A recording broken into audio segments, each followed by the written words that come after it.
Welcome, everybody. Welcome to the Captain Lou extravaganza here on the 12 Ounce Sports Platform and Networks. And yours truly, Captain Lou, here with you. We're going to go right to our guest line as we are pleased to bring in Clayton Truder. He is the author of his new book, Loserville: How Professional Sports Made Atlanta and How Atlanta Made Professional Sports. Clayton, hey, thanks for taking time out tonight to come on with us. How are you? Doing great. Thanks so much for having me. I hope I'm not on too early. I was excited to get talking. No, not at all, man. It's great. We normally start at 8 o'clock, but my predecessor, the Burn with Mitch, he had a boatload of guests on tonight and asked if he could go over. And it's always nice to accommodate my tag team partner. So, hey, I got to ask you right off the top with the book, what inspired you to write about the Atlanta sports scene? It started when I was in graduate school. I have a PhD in U.S. history from Boston College, and my area of research interest is the history of American cities. And I'm a lifelong sports fan and also a historian. And I was interested in tying sports and my interest in the history of cities together in some respect. My original idea was to write about the history of franchise relocations Hmm. and the impact they had on cities. I wanted to write about it all across the North American continent over a whole century. My advisor told me quite wisely, Clayton, that will take you 50 years.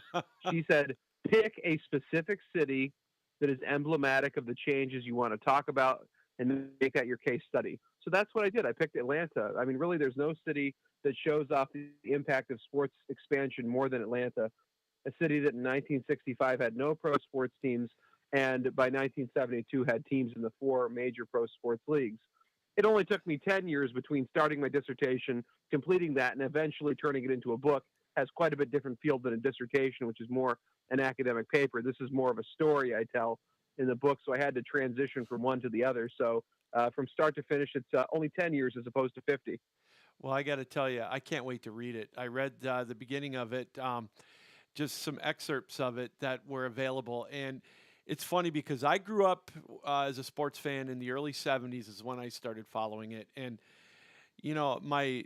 my recollection, I've got a soft spot in my heart for the Atlanta Flames only because that was the only team the Red Wings beat in an opening round of a NHL tournament for or Stanley Cup playoff for like 20 years. So, but it just it amazes me, like you said, in 3 years they got three professional sports teams, and I don't think that's ever going to happen again in our lifetime. But with the Braves going to Atlanta, and then you get in the Falcons, and then the Hawks, man, that's incredible. Yeah, it's a product of both the opportunity that all the sports leagues are expanding and then competing against another league. Obviously, you have the NFL with the American Football League, you have the Hmm. World Hockey Association, you have the ABA. Also, baseball with the Continental League, the proposed third major league ends up leading to more expansion of big league baseball. So the continent is ripe for more pro sports expansion. There's no city more willing to grasp at the brass ring though than Atlanta. They elect a mayor named Ivan Allen who ran for mayor explicitly on a platform of making Atlanta a major league city. So they go out, they hype themselves to the country, they roll out the red carpet, they offer to build Atlanta Fulton County Stadium and eventually the Omni Coliseum, and they become a major league city by doing so. It didn't necessarily go as anticipated, in part because you had so many teams to digest so quickly. The teams, a lot of the teams struggled on the field and also struggled at the box office. But part of it is that nobody'd ever tried this before. Atlanta was completely a pioneer in this process of expansion cities luring the big leagues to town. Well, and Clayton, it's funny is you look at like I said with the Flames, they had decent success, and it was kind of surprising to me that the Hawks didn't take off a little bit more because they weren't an expansion team. They came from St. Louis, and St. Louis was very successful. Absolutely. I mean, the year before the Hawks got to town, they won the Western Division, had a very exciting team. They had Richie Guerin coaching, Lenny Wilkens, Bill Bridges, Elmo Beatty, a really interesting, exciting team to watch. They get to Atlanta. I mean, there's several factors in it. First of all, for their first 4 years, they're in kind of a bad building. They're playing Mm. at the Alexander Memorial Coliseum, which is Georgia Tech's aging basketball arena at the time. It kind of had the feel of a really big high school gym, not really the prestige kind of location that the new stadiums that came later on were. Also, there's part of it. Frankly, this is the state of Georgia in the Jim Crow South in the 1960s.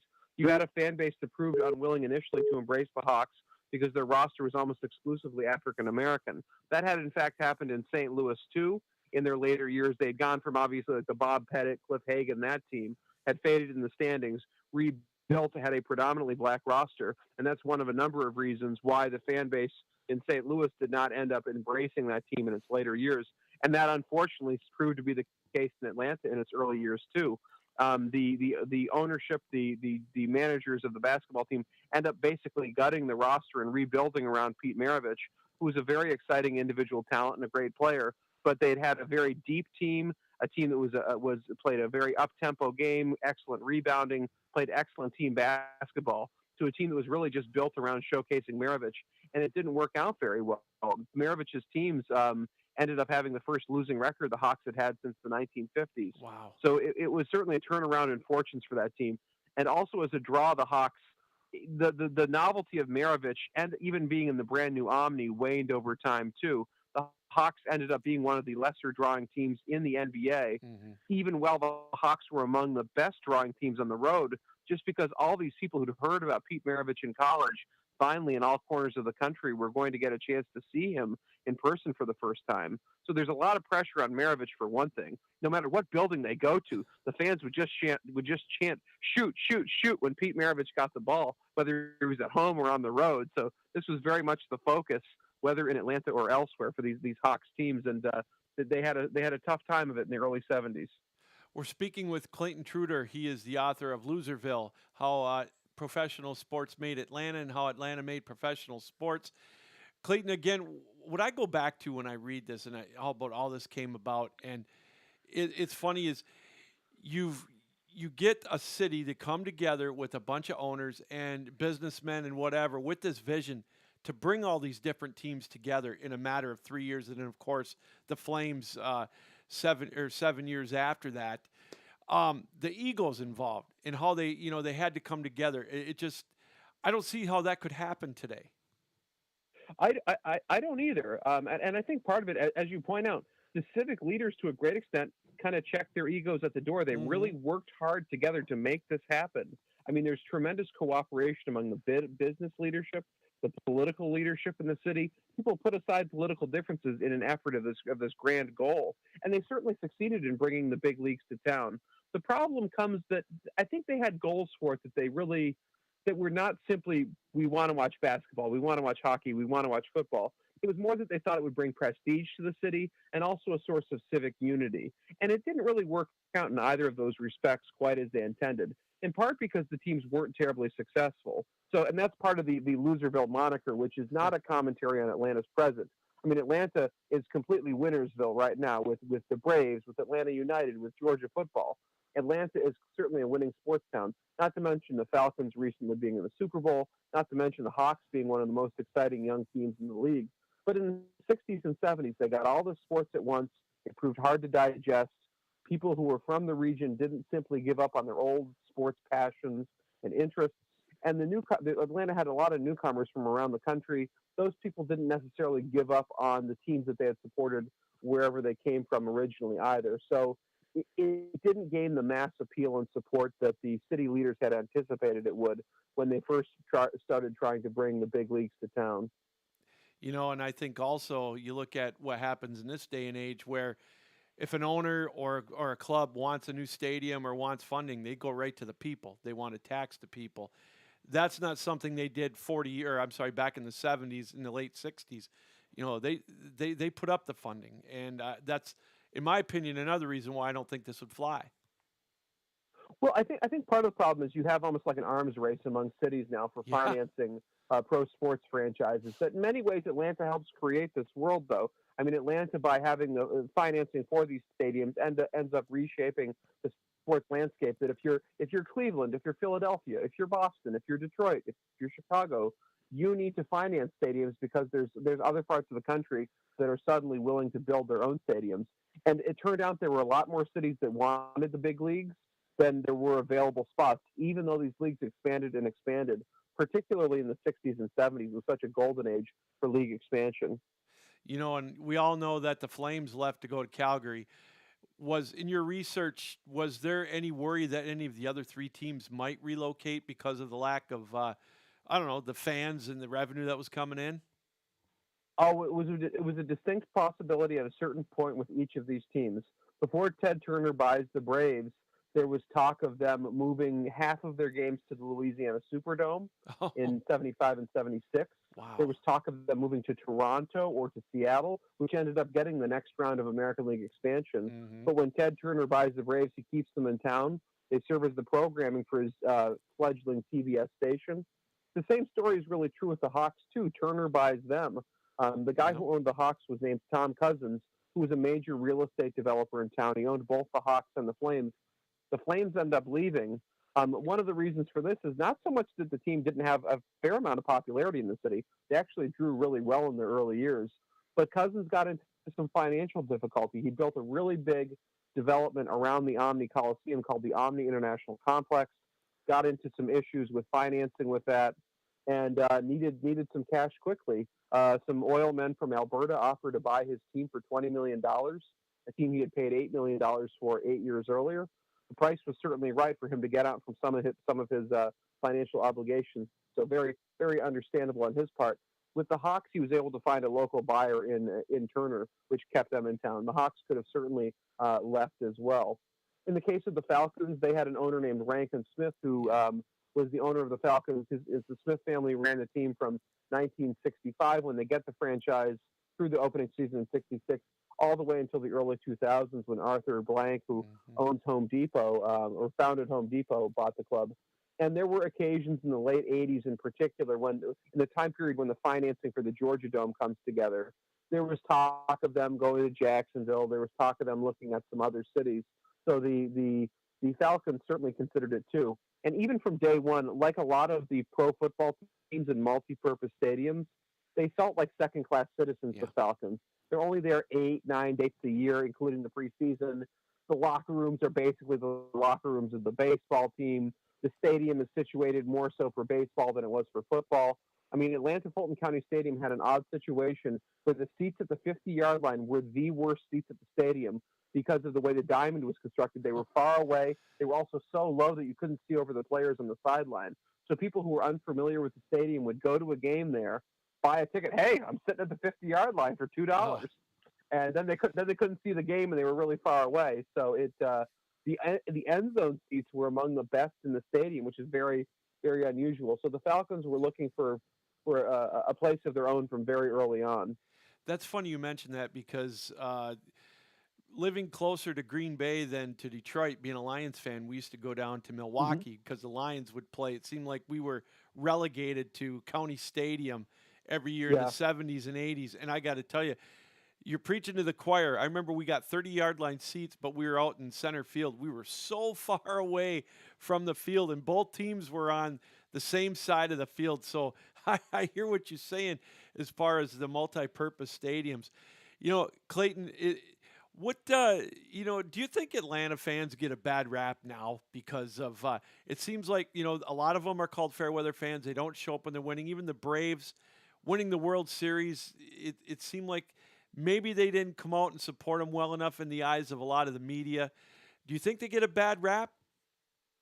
Absolutely, and I think in part different markets have different cultures, different dynamics. Atlanta's a market that has always had a lot of people coming from different places. It's inevitable the kind of support you're going to get in a place like Atlanta, where you have people who are in and out, whether they're from the north or people who relocate within the south. Their relationship to Atlanta is almost certainly going to be different than somebody whose family has lived in Boston or Philadelphia for many generations, where my dad took me to a game and his dad took me to a game and Mm, his dad took me to a game. Those are very durable long-term loyalties. I think in many ways, Atlanta fans, if you're just kind of in and out of the region, you regard the teams as more of a consumer product in the way you would any other activity, as opposed to this long-term source, this long-term institution that you have this great loyalty to locally.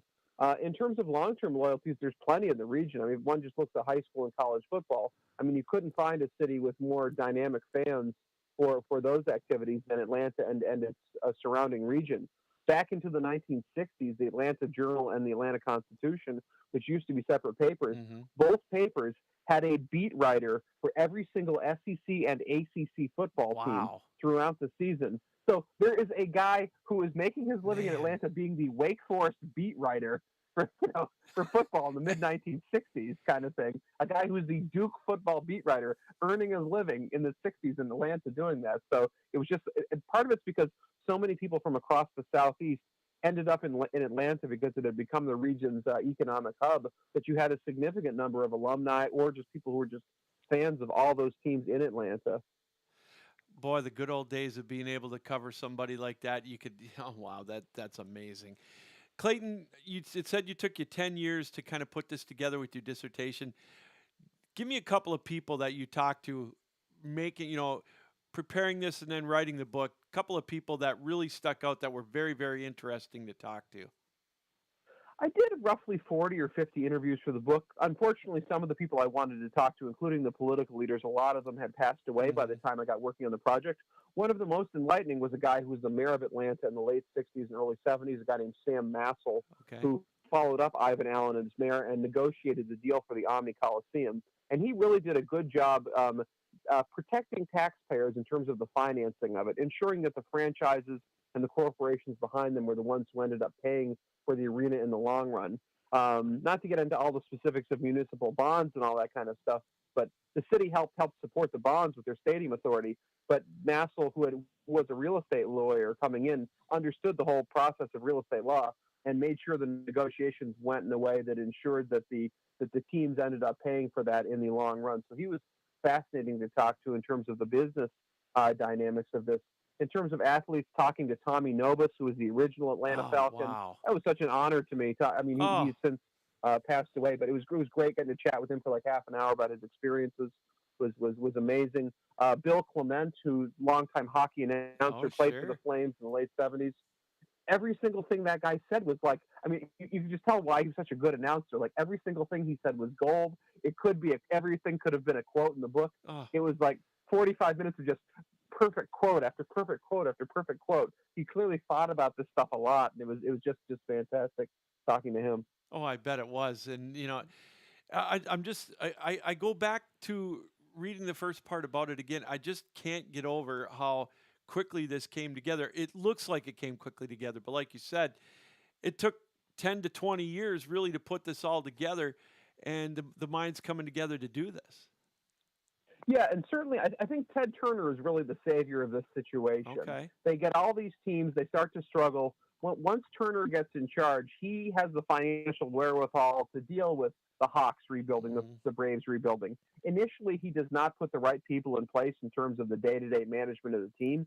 He relies on people who basically work for him to have those roles.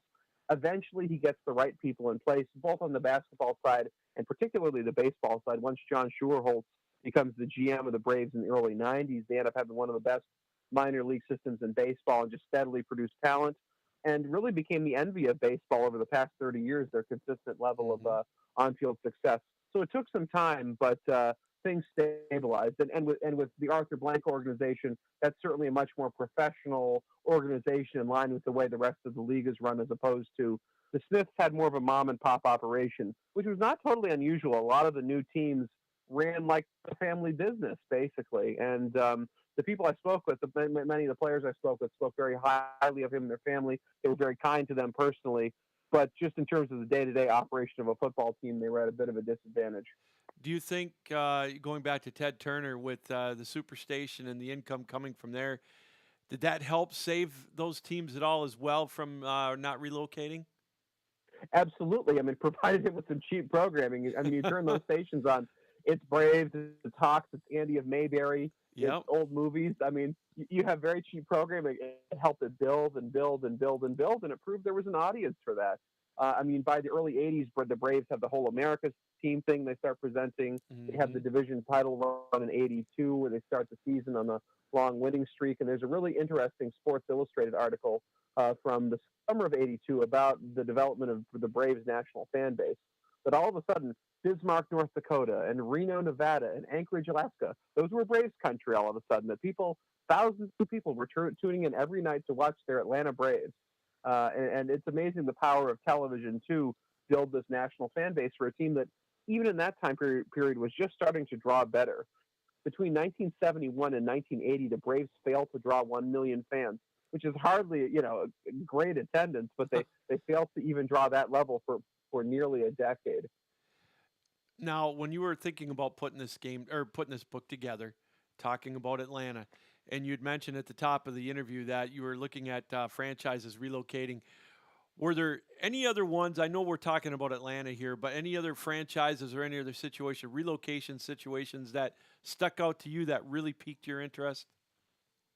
I considered four cities, and two of them were city. One of them was Atlanta, and the other one was Phoenix. Is similar, a city that didn't have any teams in the Hmm. '60s, was on the lookout to become major league. It works out a little differently in Phoenix because you have the Suns so much before you have the other Yeah. franchises, but essentially it's the same dynamic. The city decided, particularly once Colangelo becomes the owner of the Suns in the latter half of the '80s, he becomes the driving force behind the broader push to make Phoenix major league in every respect. So I thought about writing about them, but I think in many ways what they did was an echo of what Atlanta did. Yeah. It's still a very interesting story, though. I did a bit of research on it and reading on it.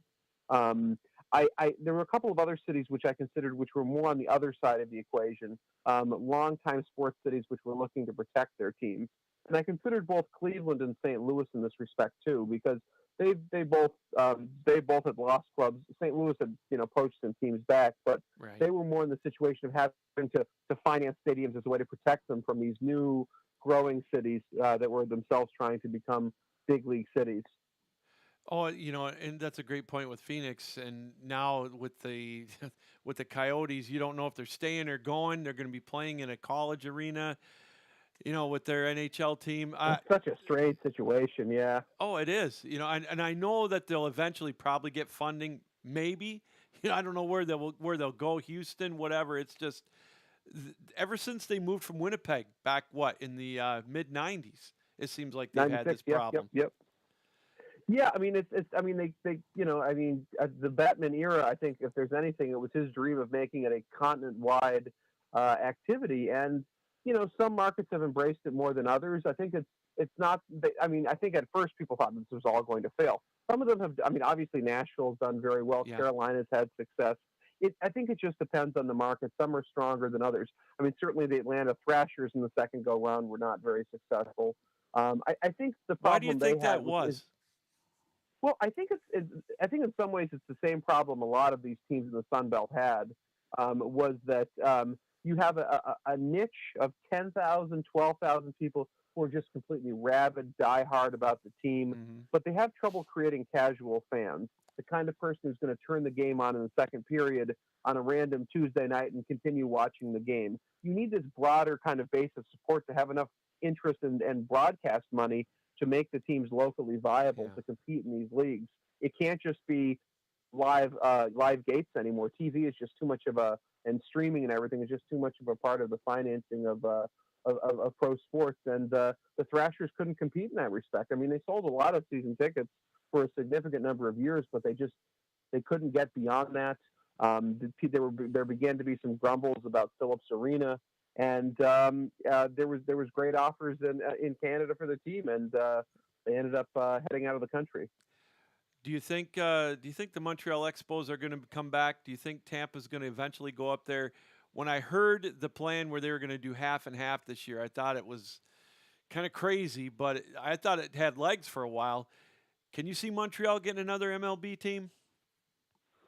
I don't think it's ever going to happen myself. I think my impression of the politics in Quebec is that the idea of them publicly financing a stadium for a Major League Baseball team, considering the level of support they had in their later years, Yeah. seems unlikely. I mean, there's nostalgia for it. I mean, I live in Vermont. I live like an hour from Montreal, and every year for the past 6 or 7 years before COVID, they would have an exhibition game there. The Blue Jays would host Oh, okay. one, and they'd get a sellout crowd like late March kind of thing to play at Olympic Stadium, which has really been falling apart for like 25 years now. And then there's a lot of enthusiasm all of a sudden. Whether or not they could get the durable support for the team is a question. I think there's also the question of they had an odd media situation where you have a bilingual province where you have a large French-speaking majority. How are the television contracts going to be? You have both a French language and English language one. where the French one would be the predominant one, certainly, because the vast majority of the province that's their first language. I think that might be an issue in terms of the local revenue. So I think there's a bunch of different issues with that market. I mean, I would love it. I would go a bunch of times a year. I loved going to Olympic Stadium as a kid. It was the place I went to the most major league. I mean, I'm a Red Sox fan, but my family would go to Olympic Stadium far more often because it was closer and cheaper. So I would love it if it happened, but I think it's unlikely. And I also think from the perspective of players, splitting the season between two cities is an incredibly difficult situation. If you have a family, I wouldn't empathize, or I would completely empathize with the players having to deal with that. Especially in two countries, having to Yeah, relocate for 3 absolutely. months up in Canada. Not that there's anything wrong with Canada. I've got family that lives in Montreal. I've been up there. I've visited Olympic Stadium, like you said, and it's a beautiful city. But I just couldn't see how you'd have to uproot, you know, part-time live up there for 3 months, especially in a foreign country. That'd be crazy. Well, I think particularly with who knows what the situation will be with COVID Oh, stuff moving forward, and Canada might have a different response than the U.S. and hmm. having to make everybody happy with it. It just seems like such a pain. Well, Clayton, this has been great. I've really enjoyed this. Your book is, I know it's out on Amazon. How else can we get the book? It's available on Amazon, Loserville. It's in some bookstores at this point. Hopefully, more later. But it's widely available online now. It's published by the University of Nebraska Press, who's an academic publisher who does a lot of sports history. You can go to their website and buy it as well. Any online book retailer should have it at this point. I'd love it if people followed me on Twitter at Clayton Trutor, ClaytonTrutor. It's been such a pleasure, Ron. I'd love to come on anytime. We had a great conversation. Oh, me too as well. What else do you got in the works? I know you do some work for SB Nation, but what else do you Yeah, have on your docket? I do a lot of sports writing, freelance sports writing. Let's see, I've got a piece in a Milwaukee publication coming out soon. I think it's online already about Al McGuire. Oh, wow. I'll send you the link to it. I got let's see, I've got a few different. I got a piece I wrote about that just got published about the New York Giants and the Philadelphia Eagles, how they would do their training camp in the Adirondack Mountains in upstate New York back in the 40s and 50s. So a lot of sports history, sports nostalgia kind of writing tends to be the stuff I do outside of books. Well, I appreciate it, Clayton. Yeah, send me that link on Twitter. I'd love to see that about Al McGuire. Bet that'll bring back some fun memories of Marquette winning the national title back in the '70s. Hey, Oh, absolutely. this has been an absolute treat. Clayton Trutor, he is the author of Loserville, How Professional Sports Saved Atlanta and How Atlanta Saved Professional Sports. Great talk to you, Clayton. I'd love to have you on again sometime. Oh, I'd love to too. Thanks so much for your time. You bet. All right, there we go. Hey, I'm going to get the book on Amazon myself. It looks like a very interesting book, and I love history of sports just like him. And I remember back in the '70s when we had um, the Braves and the Flames and the Hawks.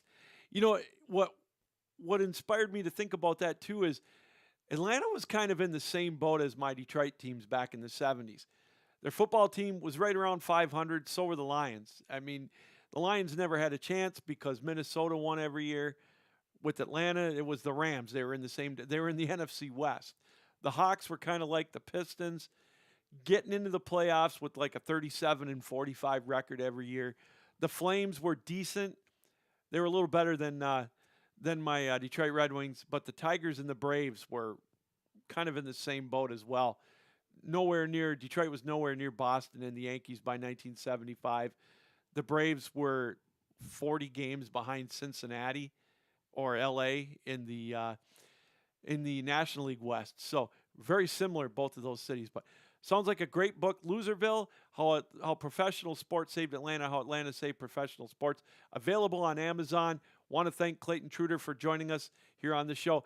Hey, he kicked us off here on the Captain Lou Extravaganza here on 12 Ounce Sports. Yours truly, Captain Lou, with you here. It is Super Bowl week, Super Bowl 56 coming up Sunday. I will give you my prediction by the end of the show. Todd Corder's going to join us at about 9:30, and we'll get his feel on the Super Bowl. We're going to talk to him. He's kind of our Michigan guy because he's a he's a Michigan grad, U of M Flint. We're going to talk about Jim Harbaugh. I had a feeling he wasn't going to go anywhere, but I can't lie. Everything I read, I thought he was gone last week going to Minnesota. And we talked about it here on the show last week. The rumors had him gone. And then boom, Wednesday night, he's not. And, the reactions, it's not the greatest around here. And with Gaddis leaving, you know what? The more he talks, the less credible he is. I understand he took the job at Miami. Taking pot shots at Michigan, boy, I tell you what, I don't know if that's such a smart idea. I'll talk more about that after the break. But we're going to step aside. We're going to talk. When we come back, we'll talk Michigan. We'll talk about Super Bowl 56, of course. And if we got time, we'll talk about the lockout, the situation there with the Major League Baseball. Hey, you're watching the Captain Lou Extravaganza. Welcome to this Tuesday abbreviated edition. Want to thank Mitch Bernstein. Again, the Burn with Mitch, one half of our tag team here on Tuesday nights. He had a great show as always before us. And we'll be right back. You're watching the Captain Lou Extravaganza live here on 12 Ounce Sports.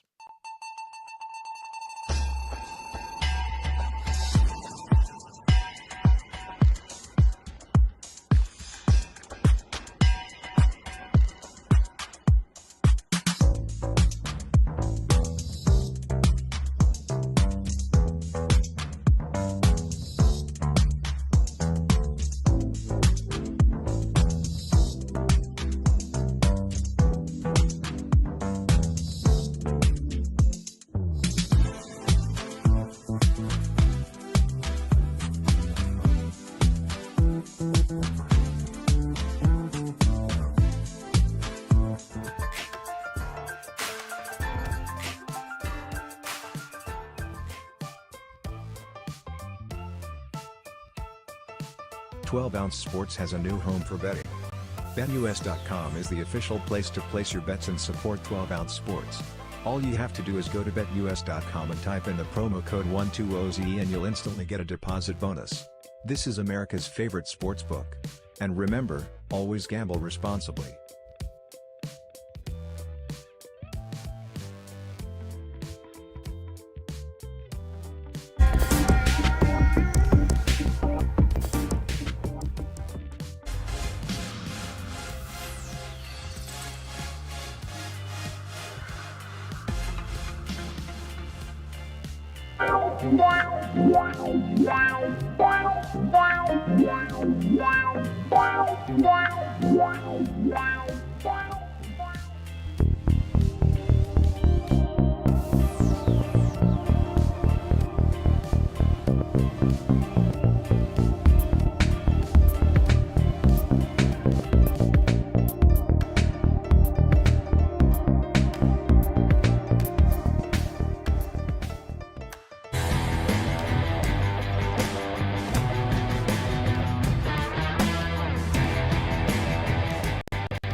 Welcome back, everybody, to the Captain Lou Extravaganza live here on the 12 Ounce Sports Platform and Networks and Zingo TV Channel 761. Again, thanks to Clayton Truder for coming on.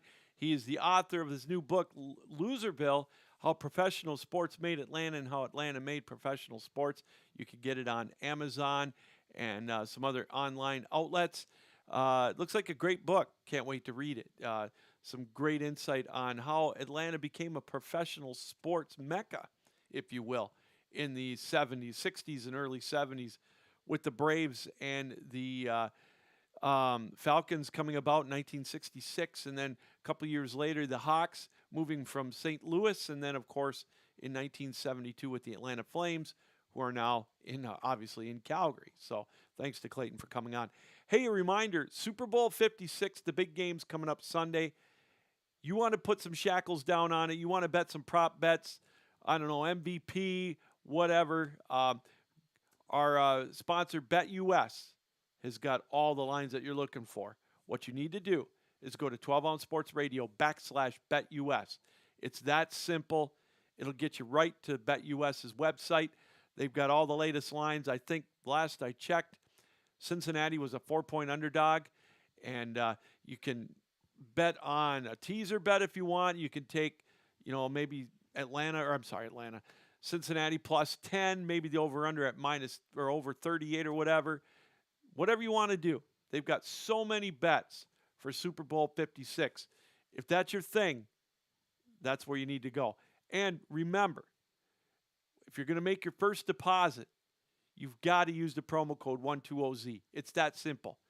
If you know why, because there you will get your 125% bonus. You put $100 in there, they will give you another $125 on top of that. So you got $225 if you put $100 in to bet with on Super Bowl Sunday. That's free money. That is your lock right there. You could turn that into some money. You never know. But it's Super Bowl Sunday. It's the Bengals. It's the Rams. And you can get all your action on BetUS. Just use the promo code 120Z with your first deposit. And you get that $100 or that 125% bonus match. You put $50 in, they'll give you $62.50. You put $500 in, they'll give you another $625. Matches it up to $1,000. It's that simple. That's BetUS. Well, it is indeed Super Bowl Sunday coming up. It's the Rams and the Bengals, as we mentioned. 2 weeks off from the NFC and AFC championship games. Cincinnati's a 4-point favorite or underdog. It keeps changing. It's been at 3.5. It's been up to 4.5. There's so many different ways to look at it. Joe Burrow, to me, what he's done has been nothing short of amazing. Now, I know we've got some people, including a few on our network, that really aren't ready to give him his just due yet, and I don't see why. Obviously, it's his first season. It's early in his career, but think about it. If Joe Burrow wins, he's halfway to Canton. He'll have just as many Super Bowl wins as one Aaron Rodgers. He'll have just as many as Patrick Mahomes. And he will also do what nobody else has done. Won a Heisman, won a national championship in college, and won a Super Bowl. It's just, that to me is mind-boggling right there. No other starting quarterback ever has done that. Roger Staubach won the Heisman and won a Super Bowl.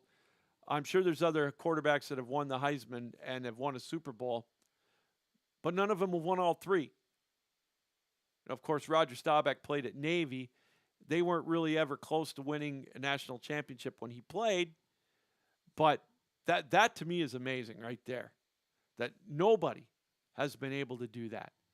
Then, of course, you've got, on the other end of the spectrum, you've got Matt Stafford, number 1 draft pick, toiled for 12 years in Detroit, goes to LA this year, wins a Super Bowl. Now, there's so many questions that need to be answered on this Super Bowl. We talked a little bit about this last week. What is Matt Stafford's legacy going to be if they lose? How much pressure is really on him?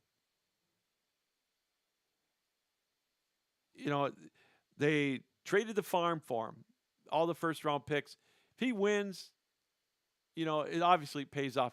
In my opinion, I think it's already paid off. The Rams are in the Super Bowl. Now, I know you want to win it. Don't get me wrong.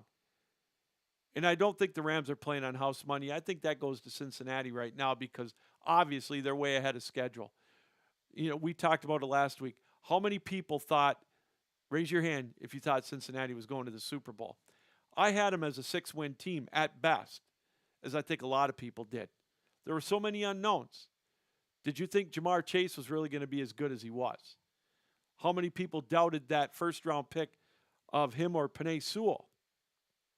Now, Penei Sewell's done pretty good for Detroit, but he hasn't made the big plays that Jamar Chase has and Joe Burrow.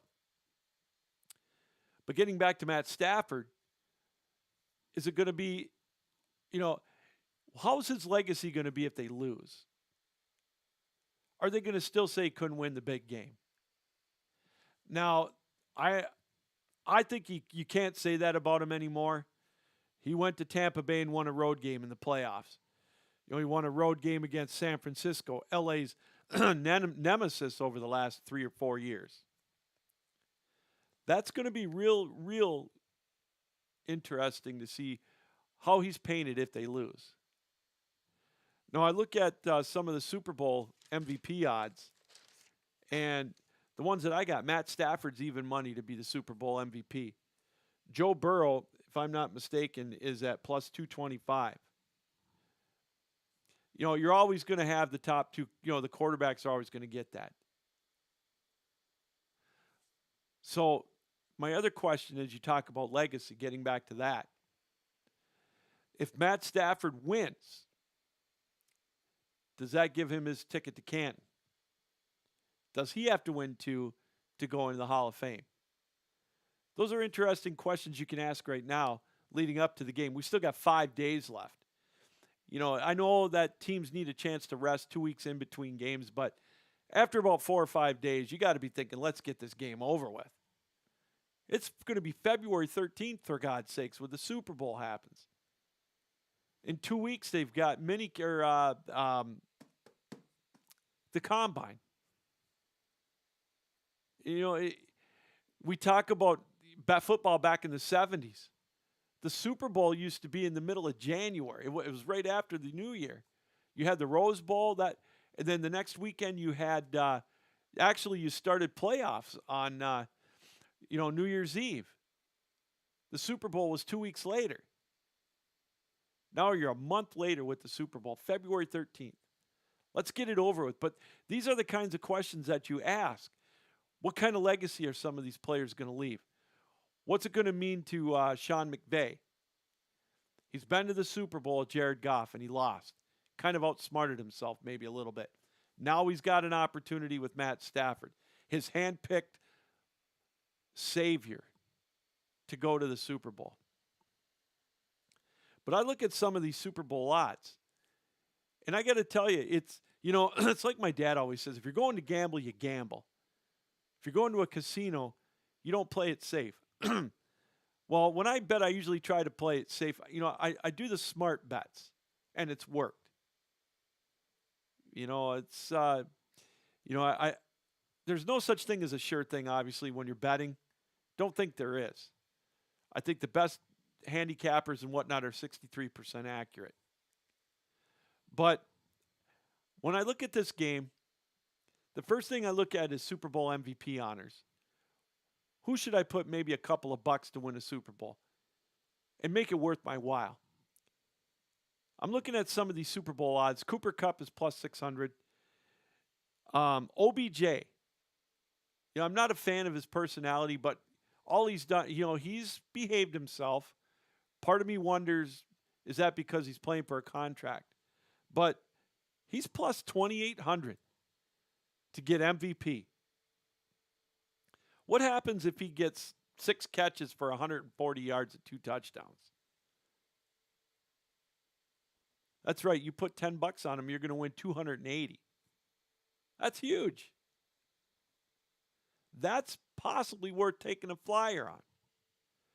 Another one is Aaron Donald. I think Aaron Donald's plus 1,600. If he has a couple of sacks on Joe Burrow and the Rams win, do you give it to him? So many questions to be asked in this one. Who's going to get the Super Bowl? That's the first thing, or the MVP. Who's going to get that? What kind of a game is it going to be? That's kind of the mystery with this one. I think a lot of it boils down to, in my opinion, and I think a lot of people agree, is he going to be able to withstand the pressure of LA's pass rush? I look at Joe Burrow. He looked kind of Patrick Mahomes-esque in that game against Kansas City. He made some plays that were incredible, getting out of danger, getting out of trouble. The guy doesn't get rattled, and that's what I like about him. 9 sacks against Tennessee, and I was watching highlights of it tonight.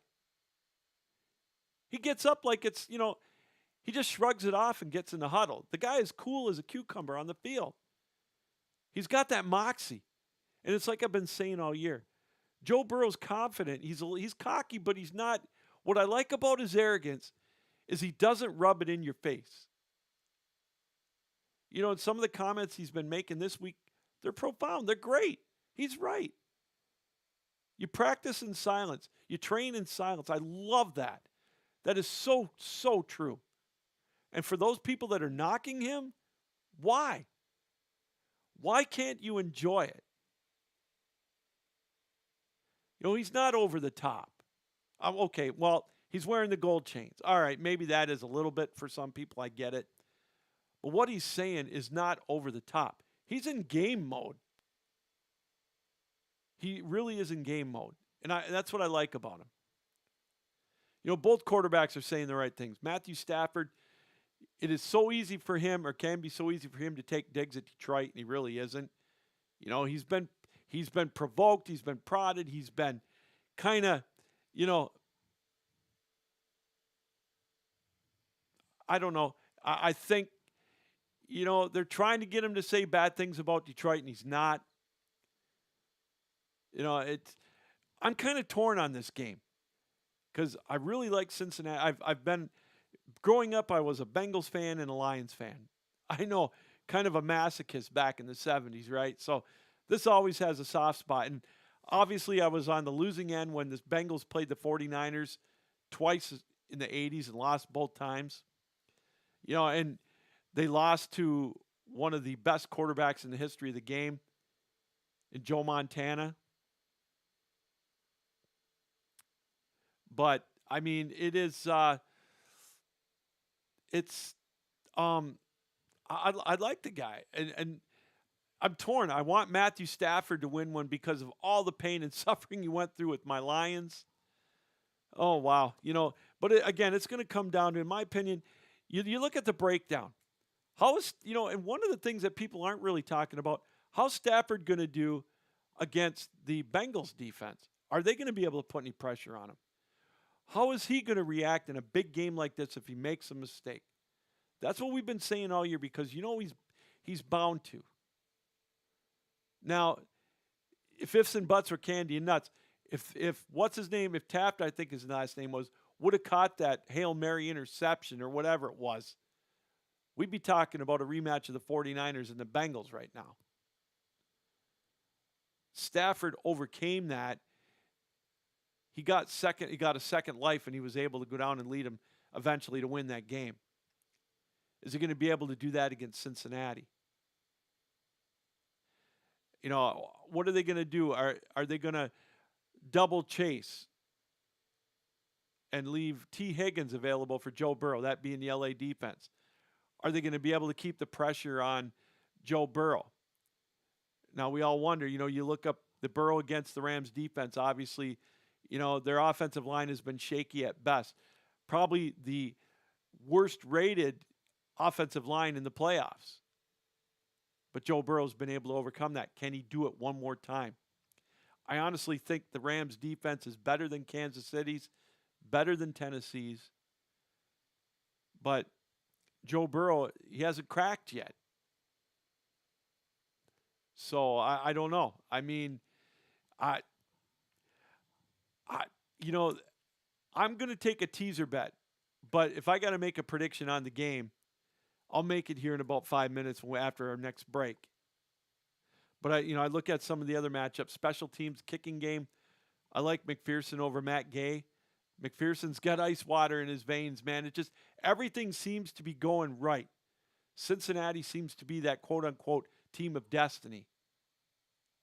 But can that team of destiny overcome maybe a home field advantage in the Super Bowl for a team that really, I don't know, get a lot of fair weather fans?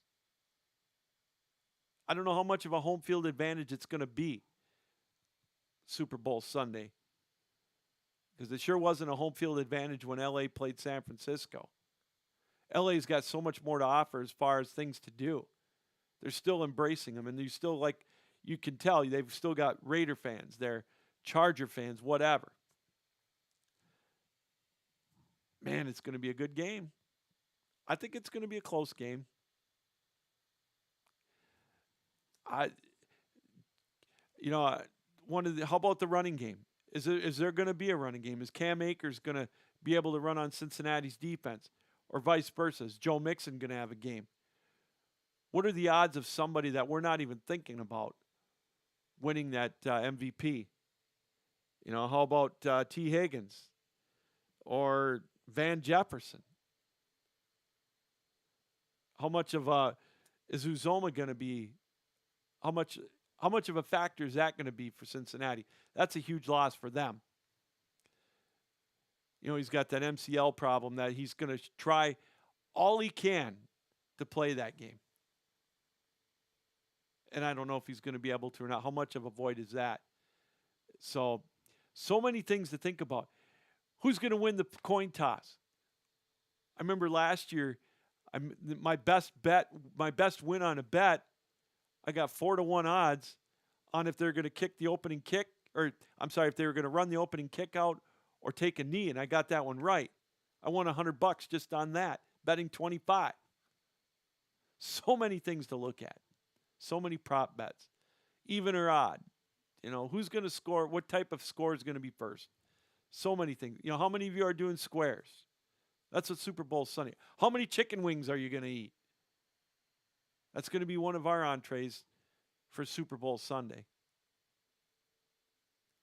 Really looking forward to it. It's going to be a lot of fun. Family gets a chance to get together, your friends, whatever.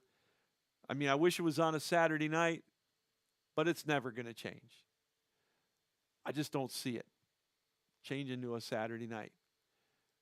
And you know, we got to kind of go the route of Cincinnati schools and get Super Bowl Monday as a holiday. Wouldn't that be fun? We'll take a break. We come back. I will give you my Super Bowl prediction. Bottom of the hour, Todd Quarters coming on. We're going to talk Super Bowl with him. We'll get his take on it. We'll talk a little Michigan football, maybe some MLB lockout with him if we got time. You're watching the Captain Lou Extravaganza live here on the 12-Ounce Sports Platform and Networks and Zingo TV, Channel 761.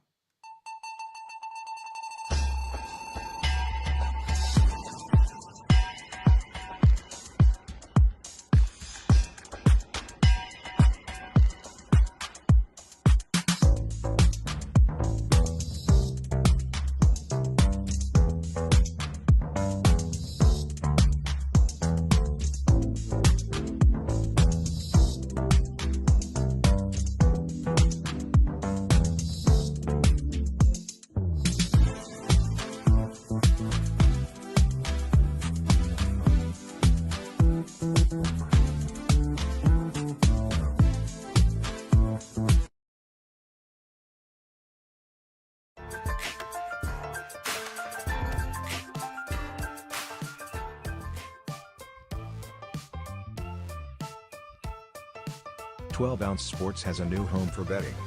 BetUS.com is the official place to place your bets and support 12-Ounce Sports. All you have to do is go to BetUS.com and type in the promo code 120Z and you'll instantly get a deposit bonus. This is America's favorite sports book. And remember, always gamble responsibly.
Welcome back, everybody, to the Captain Lou Extravaganza live here on the 12-Ounce Sports Platform and Networks. You can catch us on our Facebook Live page, Twitter, Twitch, our YouTube channel, and, of course, on Zingo TV, Channel 761. We'll be with you till right around 10 o'clock, a little before maybe, as we bring you the latest on Super Bowl 56. All right, it's prediction time. You know, I love the story of Cincinnati. I also love the story of Matt Stafford. Like I said before the break, I'm torn on this one. You know, two teams that I really have a soft spot for. Well, a team I have a soft spot for and a quarterback I have a soft spot for. Love both quarterbacks. I think Joe Burrow's going to be around for another decade or so. He's going to be in that conversation as one of the top quarterbacks. But I'm going to go with the Rams. I just think that it's going to be a closer game than I think people give them credit for. I think there's going to be some points scored. I think it's going to be somewhere along the lines of 31-27. I think the point spread is just about right, 4 points.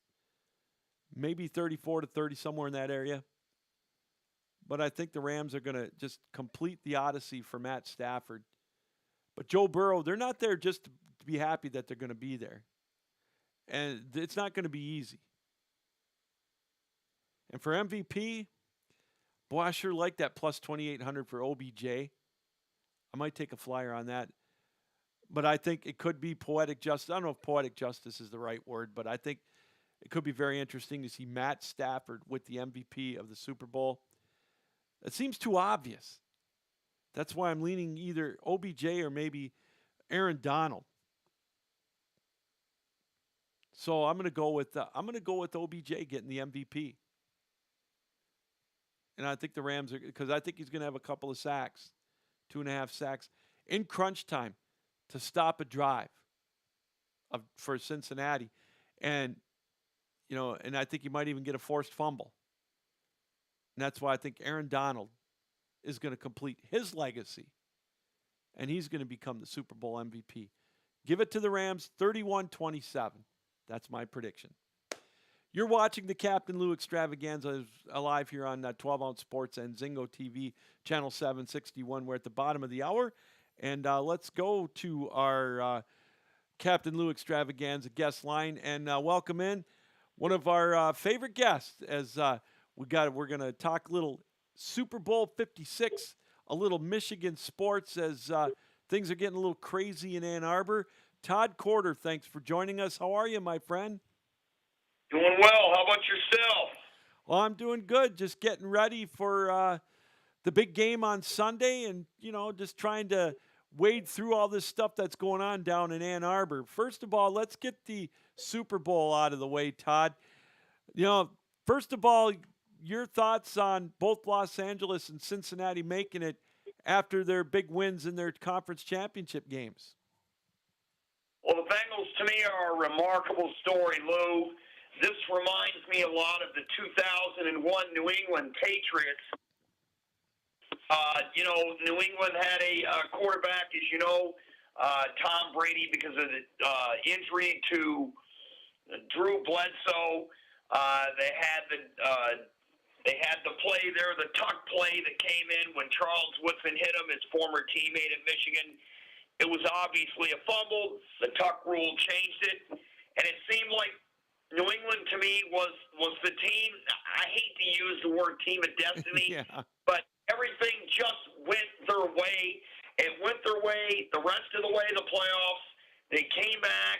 They played, ironically, the Rams, who are Cincinnati's opponent in this year's Super Bowl. And the Bengals, to me, are just it. They came back against the Raiders. They came back against Tennessee. And they came back against Kansas City down 18 at the half. Now, the Chiefs obviously made several mistakes and let Cincinnati back in it. Some mistakes were their fault. Some mistakes were mind-boggling, like not kicking the field goal and have to go up 24-3. But Cincinnati just seems to be Joe Burrow. He reminds me, I hate to say this, but he reminds me of Tom Brady. He has it, and if the game is on the line and they're driving, I believe he can do it. And they also have the field goal kicker and shooter, just like Vinatieri. I'll just call my own shot and end it now. So, to me, I'm picking Cincinnati in the upset. Everybody's talking about that Cincinnati O-line trying to stop the Rams D-line, and that's noted. But to me, the Bengals D-line has to get to Matt Stafford. and I believe they will. They had 42 sacks during the season. If they can get Matt Stafford to turn the football over, and he is prone to turn it over, that's where I think the Cincinnati Bengals will win it.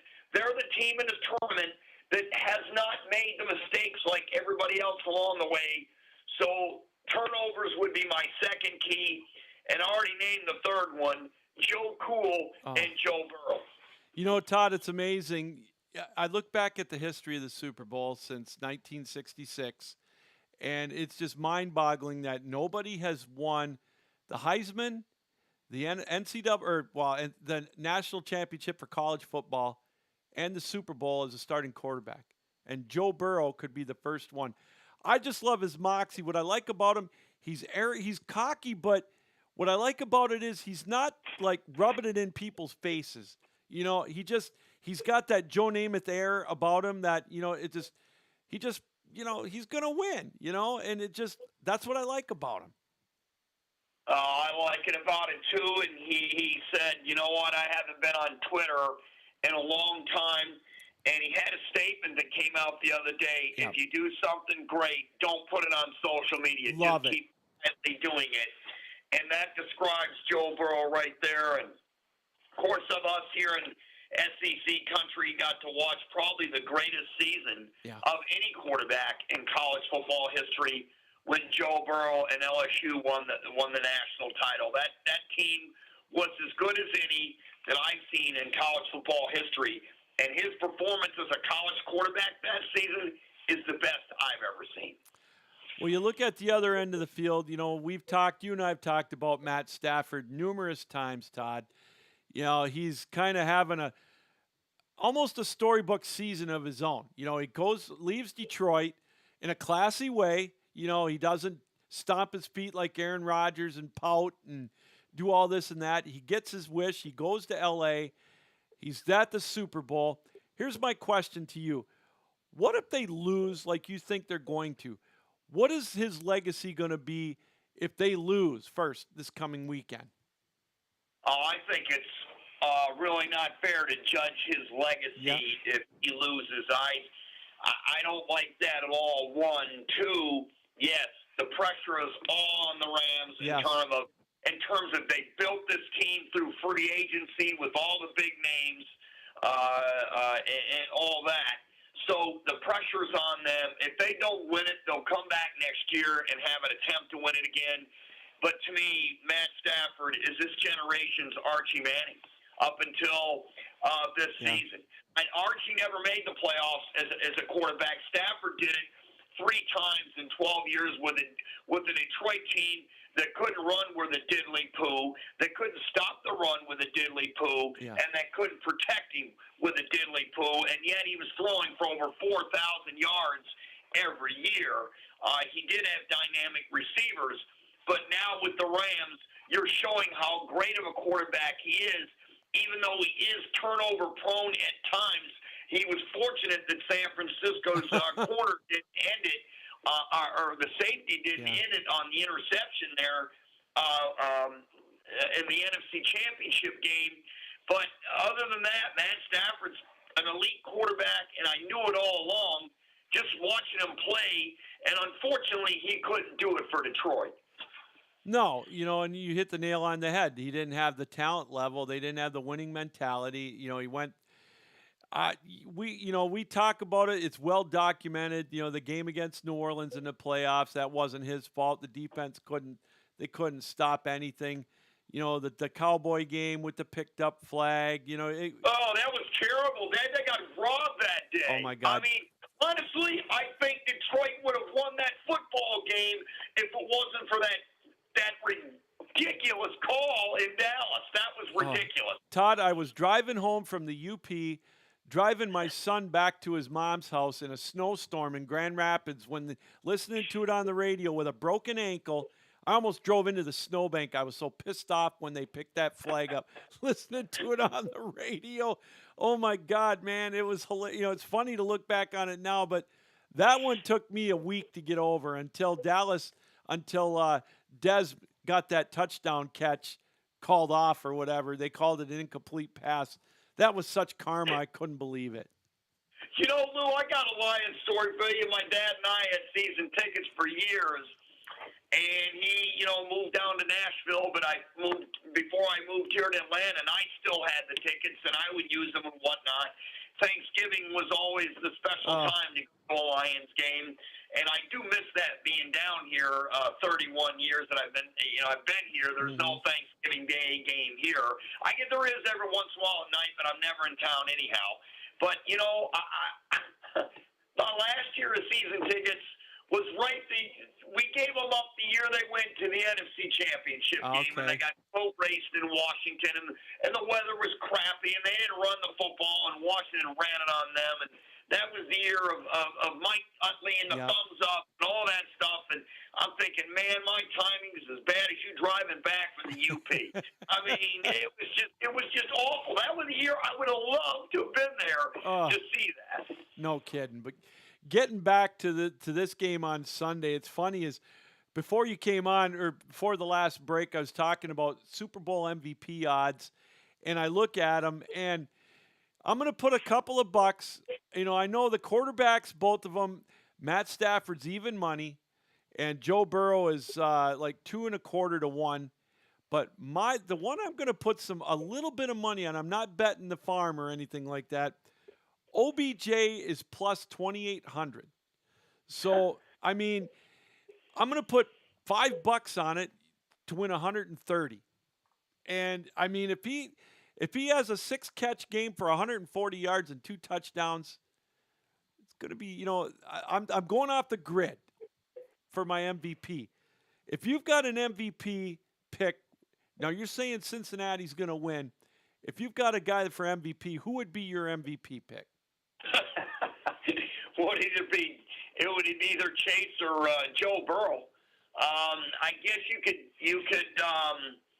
You want me to go off the grid for one? You know what? I will. I'm thinking about it right now. Give me a second. I'm gonna say it's the local kid there that played at Ohio State. What is his like? Shooter McPherson. I'll throw him out.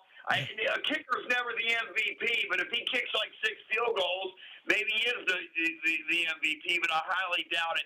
What is the linebacker from Ohio State that plays for the Bengals? Is it Hendrickson? Is that it? Okay, yeah, Trey Hendrickson. Yes, Hendrickson. I got tongue-tied there for a minute on that. I would say defensively maybe he could do it, but golly, honestly, it's going to be one of the quarterbacks, or I just think it's going to be one of the quarterbacks. I threw out the field goal kicker for giggles, but it's going to be one of the quarterbacks. Well, if it is the kicker, it's plus 15,000. So you put $100 down, you'll win $15,000. So on the kicker? Yeah, Evan McPherson. That's right. Oh man, that guy's better than Shooter McGavin. He is the Shooter McGavin. He calls his shot. You kidding me? That's right. That's right. No, I love what you brought up though earlier about everybody talks about the Bengals offensive line going up against the against this vaunted L.A. pass rush with Von Miller and Aaron Donald and whatnot. Of course, then you got Jalen Ramsey, but not a lot of people are talking about that Bengals pass rush, and I'm really glad you brought that up. The 42 sacks, the whole bit. They're going to force Stafford. I think they're going to get to Stafford at least once or twice. Oh, I think they're going to get to him more than that. This team starts out slow. They're going to start out slow in the Super Bowl. You can just see it coming. But their defensive staff at the half has made tremendous adjustments. And the tremendous adjustment they made in the Kansas City game is we're going to keep them in the pocket. We're only going to rush 3. We're going to cover with 8. And we're just going to confuse the hell out of Patrick Mahomes. And that's exactly what they did. They just kept him in the pocket and kept him hand-man. And they were able to still get to him, which was remarkable. And the coverage in the secondary was tremendous. And I could see Cincinnati doing that to Matt Stafford a little bit. But Stafford, he's mobile when he wants to be. Yeah. He'll shoot up the middle and carry that football. going to bring more than 3 against Stafford. I think they're going to bring 5.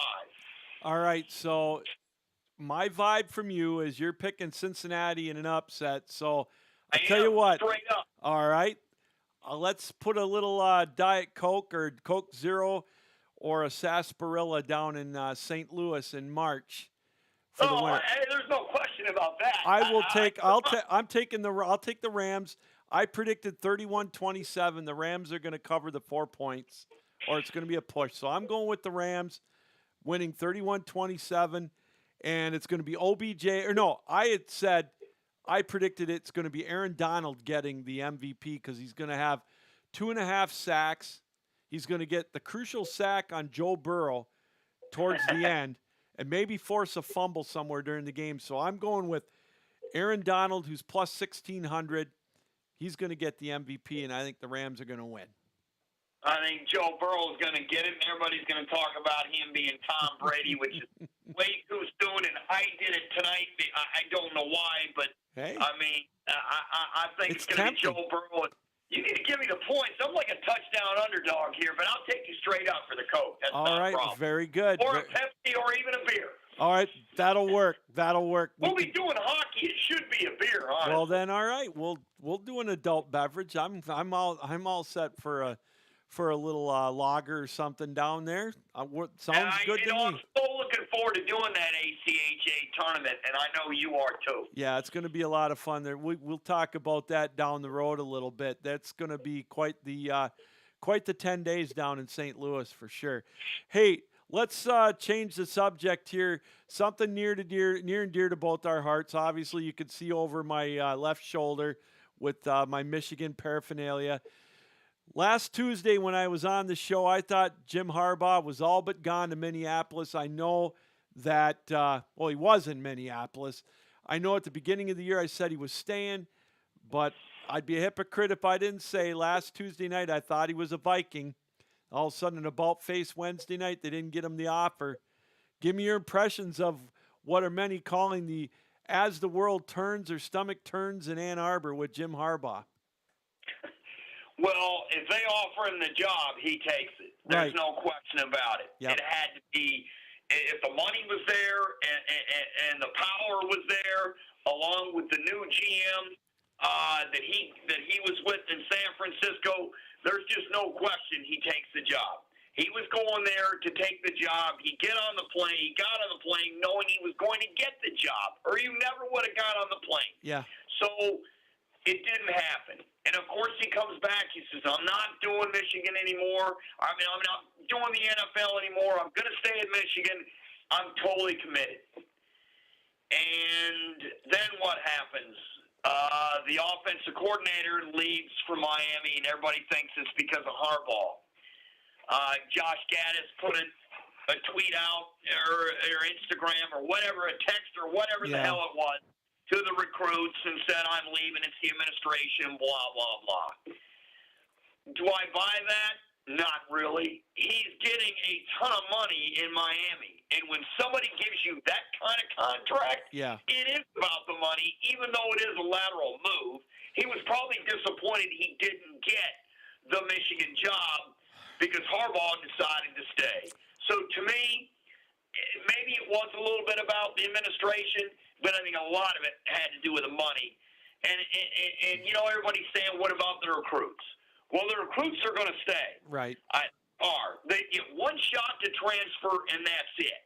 Yeah. They're not going to transfer. Well, some may, but I doubt it. It's a top 10 recruiting class. They're going to stay.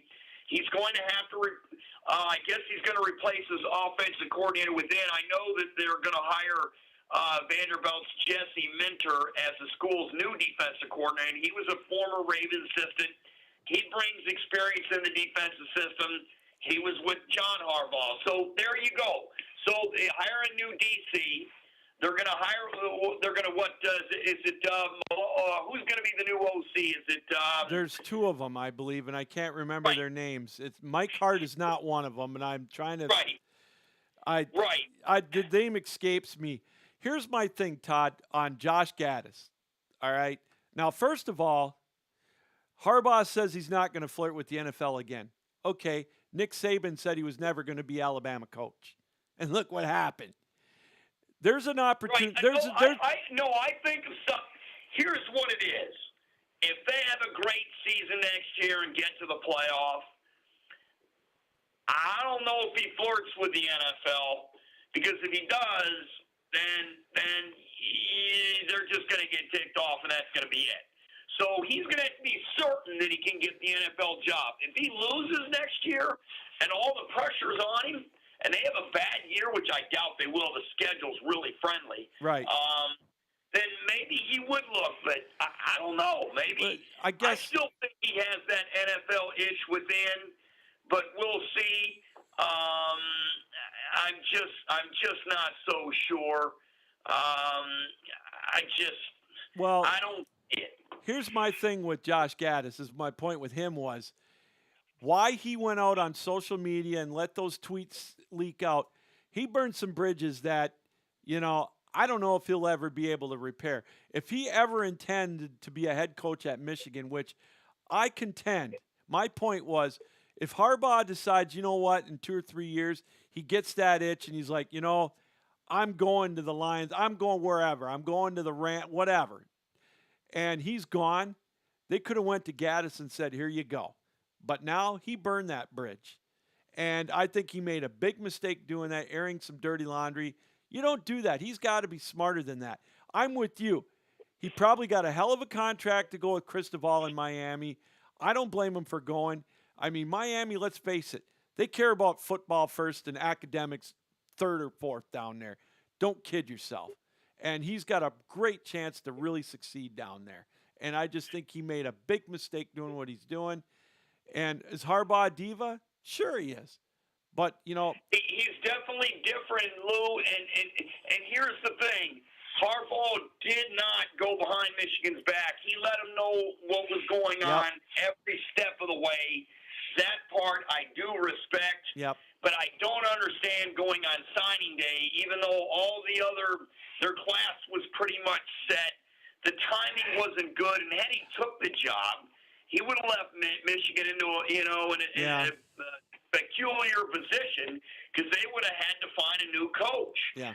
So, I didn't like it, but that's the way today's world is. And, we'll see. I thought that Harbaugh was leaving all along. I thought he wanted to scratch that itch. And I wasn't sure he was going to get the Minnesota job, because the owners in the NFL, Harbaugh's rubbed some folks the wrong way in San Francisco, and the rumors got out. And when they did, they let the owners of Minnesota know, and it was a power struggle between the Minnesota owner and the Minnesota GM, and the owner's going to win every time. Yep. In terms of Michigan, they'll name Sharon Moore its offensive coordinator. Right. Matt Weiss will get a promotion to co. But in terms of Gaddis, if I can go back to it, Harbaugh was putting the plays down the stretch the second half of the season anyway. Yep. You could see it, especially in the running game. When they're running the ball like they are, I think Harbaugh's calling the plays. Well, and if you don't forget, he almost got replaced after last year because things were getting so bad for Michigan. So, hey, God bless him for striking while the iron's hot. Just, I understand you want to deflect criticism off of yourself, but I think what he did was Bush League. That's my take. I don't want to sound like Harbaugh or Gaddis. Gaddis. Well, I mean, look, my thing is, you get on social media, and as Herm Edwards would say, don't press send. Right, 100%. So he pressed send, and there it was. And, Harbaugh's been staying off social media. When he got here, he was all over social media. Yep. Well, ever since it's turned the wrong way when it turned, he got off it. And that's a wise move for a lot of these guys. And, it's a tough situation. Once you get on social media, you see how it is. Everybody with a Pabst Blue Ribbon sitting in their basement living with their mother, typing away. Absolutely. Hey, speaking of Michigan real quick, we've got a little bit of an issue with them. Keep an eye out for their hockey team. They might be done with COVID issues, falsifying records, Title IX violations. I think their hockey coach is in a little bit of trouble up here. Mel Pearson. Really? Yep. Just keep an eye out on that.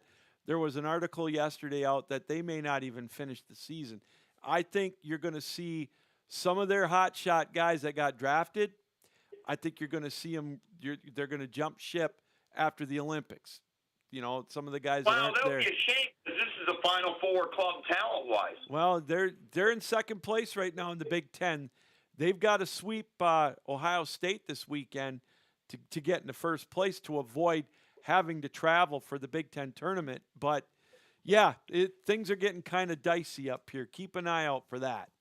Well, to me, there's no bigger mess than the basketball program. Well, Holy smokes! I mean, they're tied with Penn State at the half.